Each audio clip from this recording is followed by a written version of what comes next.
R35-8 to stock line conversion kit. First of all, remove your fuel lines and fuel pressure dampers, which will require a 10mm spanner. These should be fairly loose and should just undo.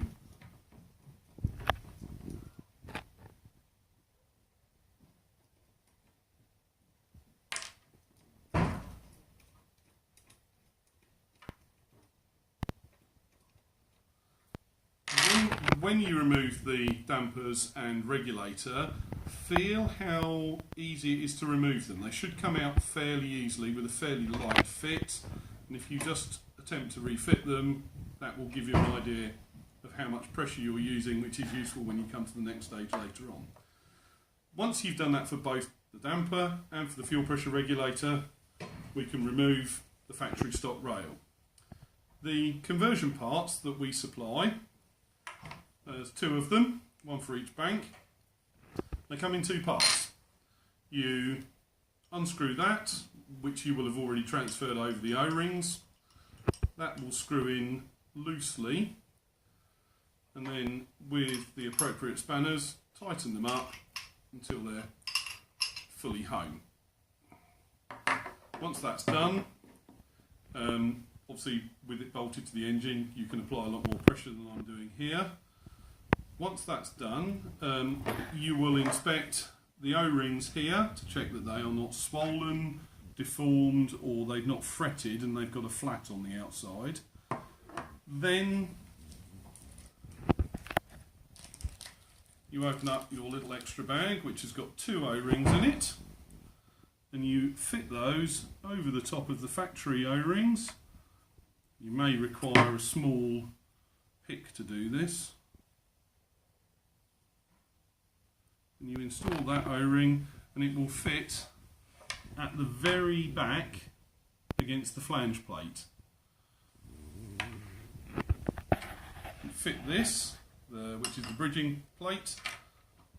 That will go on. That again is a fairly tight fit. Lubricate both your O-rings with clean non-silicone engine oil, which we've got here. Install in, and it should just go in fairly simply, and you will be left with a uniform gap of about 1.5mm. Install your original bolts with the washers and do them up till they are finger tight.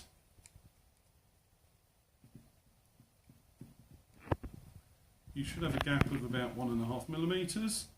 You would then, on the engine, align your fuel pressure regulators and dampers so that there's no stress on the factory lines, and then equally do the bolts up so that you're not twisting the regulator in its housing as it does up. It should do up fully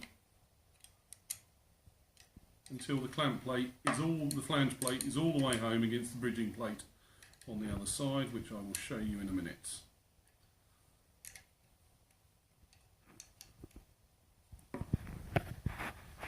Once that is done up, which I will just do it up tight, that will no longer rotate.